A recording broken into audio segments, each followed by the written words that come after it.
Hi guys, welcome back to our channel. My name is Ehi, And my name is Happy. and this is the Happy Ehi After channel. Yes, thank you guys for tuning in today. Thank you for liking our videos and for subscribing. If you have not, please do so. Please. We're trying to get monetized. Yeah, and we need 1,000 subscribers for that. So please don't forget to like, and not just like, share with your friends, subscribe, encourage them to subscribe. And we promise you we'll keep doing our best to bring you the best information we can. Yes, today is a special video. We're going to talk about something really personal. Yeah, let me just put a disclaimer. Today, Happy will be doing all the main talking.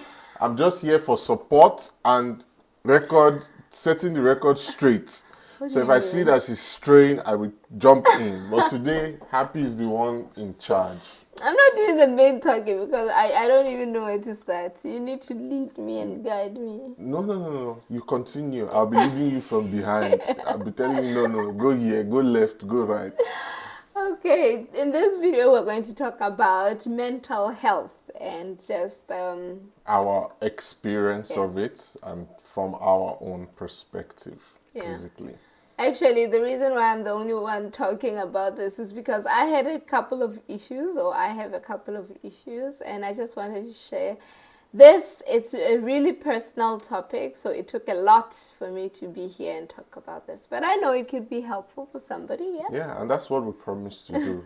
Provide information from our own personal experiences in the hopes that it helps you make a better decision for yourself. Actually, for me, I've not seen the doctor yet. I've not been diagnosed with anything yet, but it's just sharing how I've been feeling. Yeah, I think especially after you relocate, where you've been doing whatever you've been doing for so long, you have your support system, your friends, you've been in your country or wherever you were, and then you uproot and settle in a different country. It could be a big challenge, and it's not just how I feel, but also the people I've talked to around me who are always like, oh, Canada, oh, back in my country I was the VP of this, now I'm starting from scratch. So yeah, so I'll just talk about all that in general, how to get support when you are a new immigrant, getting to know the systems in the country, getting to build new relationships, and just starting from scratch. Did you feel somehow you? Honestly, I can't say I felt somehow, but I can't say I felt anything different. If anything, maybe because of my experience so far, the job I got in Canada kind of matched, or even I would say exceeded, the job I was doing back in China in terms of level, career level. So for me, it has been like a progression. So maybe that's one reason why I haven't felt anything. And as one of my friends pointed out before, pointed out to me, maybe my background, maybe where I was raised, how I was raised, he pointed out that maybe I'm used to suffering. That I'm used to suffering, so I don't feel, when I'm experiencing suffering, I don't feel it anymore. He pointed that out to me, so maybe that's the case, but I wouldn't say I feel somehow, but I have seen Happy struggle a lot in her feelings and how it has affected her work and everything, and seeing it up close, I can understand it perfectly. Yeah. So what actually happens to me is that I get really anxious, like about small things. It started off when we're moving. It was about, where are we gonna stay? All these normal questions about moving. And then we settled in. Everything is fine. I really have nothing to complain about. And then I started the job, and I just felt so, I don't know, I feel so anxious. Even over little things. Did I turn off the stove? And my heart will just be pumping. oh, did I check the mail or stuff? It's just little mundane things, but they make me feel very, very anxious. And when it was really worse was when I started getting like panic attacks. So he will have to hold me down and ask me to breathe, and yeah. So I'm not the doctor. I don't know what's happening, but all I know is I didn't feel good for the longest time, and my job might have been the strongest contributor because I am working for a financial institution, but I have to take calls and talk to customers on a daily basis. We talk to like more than, I don't know, about more than 600 calls per week. So it gets really stressful. And if you have anxiety and you're asking yourself, oh, did I answer that customer correctly? Oh, maybe I should have answered this customer this way.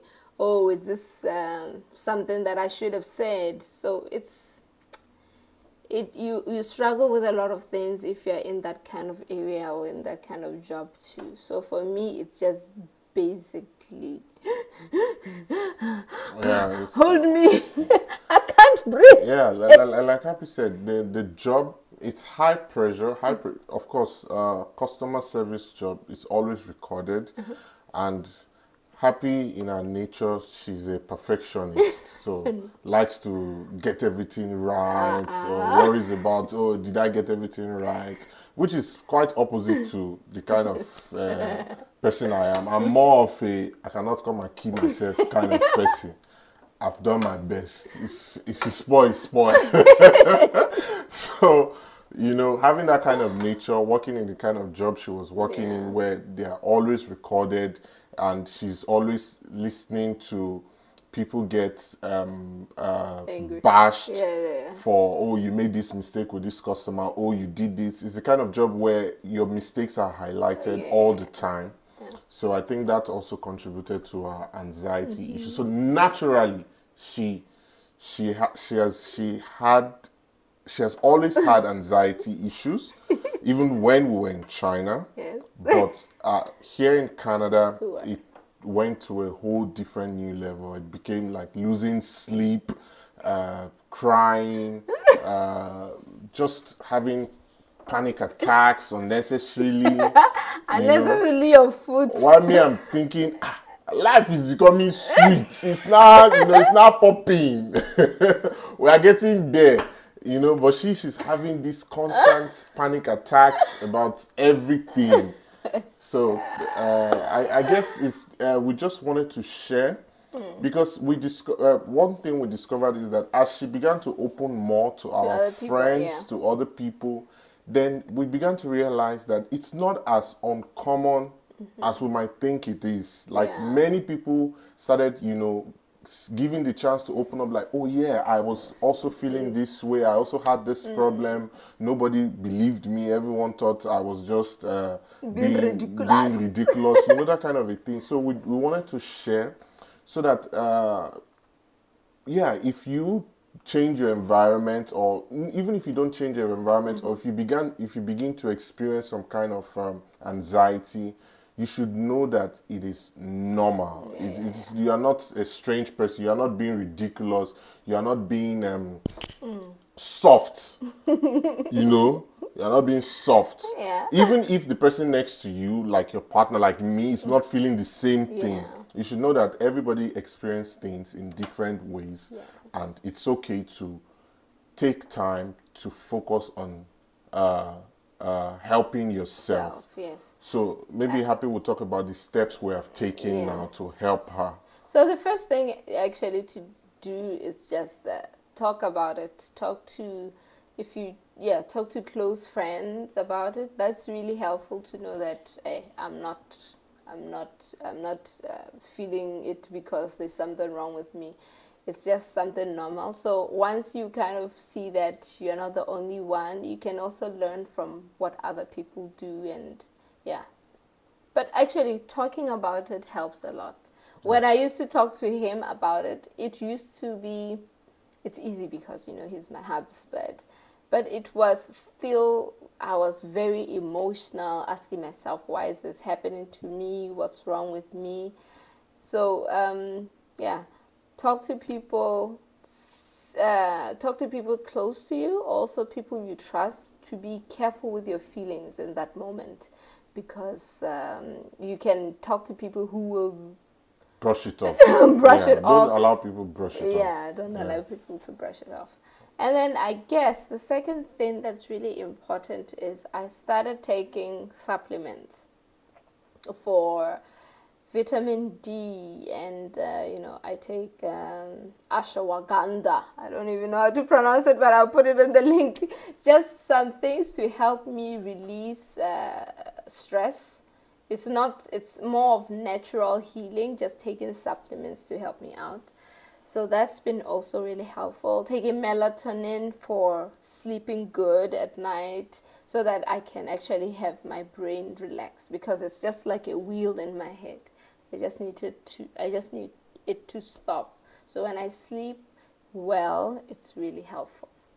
Another thing is going out on walks, like walking or doing something physical will help you relax your mind. Go out, and it can be cold, but just get up and just walk, and just, if you are somebody who prays and wants to listen to music, do that, just to stop everything else and calm yourself down. So these are the things that I'm doing before seeing the doctor. If it ever gets to that. You will not talk about the drastic one that you did. The drastic one, the main one. The drastic one is which one? The job. Is that not the most drastic one? Okay, the most drastic one. Because I discovered that I feel like this because of my workplace. I decided to stop working.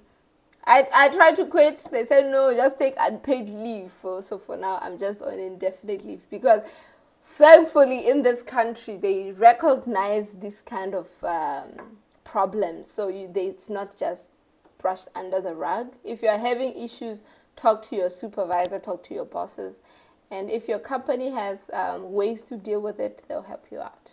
Yes. Yeah. So Happy is taking a leave of absence. Indefinite leave of absence, and she'll be taking that time to also go and spend time with her family. Yay. Back home, because we also realized that actually Happy has not been back home in almost 5 years. Yes, it's been a long time. For someone who spent almost all her adult life in her country, being close to her family, to be away from her family for 5+ years, it's not easy, Some of us that are used to suffering, we might not see it as anything. It's just us there. But, it's not easy for everybody like that. So Happy will be going back home. She will spend good time with her family members, her mom, her siblings, her cousins, her grandmother, everybody she hasn't seen in such a long time. Yeah. So hoping that would help her to reconnect, basically, and find her middle ground. So what I would say is, please take your mental health seriously. Don't be afraid to take drastic measures. It is people that are alive and well that will enjoy money. So you have to put your mental health before bills, because whether you are there or you're not there, bills will come. That's just the fact of life. So you have to take time to take care of yourself, even if you need to move things around, even if you need to squeeze like we had to do. But don't joke with your health. Your health is not just your physical health. Your mental health is also extremely important. And if you are moving to Canada, if you are making major changes in your life, these things might come up. And don't be ashamed about it. It doesn't make you weak. It doesn't make you strange. It doesn't make you weird. It just means that you need to deal with it. And if needed, see a professional, talk to a professional about it, and, get the help you need. Yes.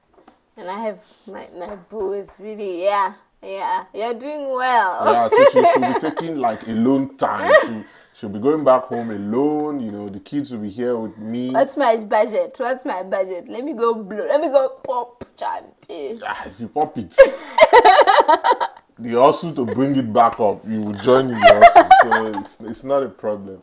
So we just wanted to share with you guys, and we hope that this is helpful. Yeah. If you have questions, if you have comments about this, if you have struggled with this and you would just like to talk about it, Yeah, hit me up. Reach out and just know that you are not alone in this, and there's nothing wrong with you. There's nothing strange about it. Just take the decision you need to take care of yourself. Yeah. So, okay, guys, thank you very much for listening to me and my... Yeah, so we'll have some content, Botswana-based content coming up soon. So that's also exciting. Yeah. Thank you guys for supporting us. We really like seeing your comments, and it's really nice to see that people are actually following us. Yeah, we have 542 followers. Wow, Yeah. subscribers. That is amazing. Enough for a church congregation. Now that I have received my marriage credentials, it's time to, you know, put it to use. For your congregation. All right, guys. Take care. Bye. Bye. Catch you guys next time.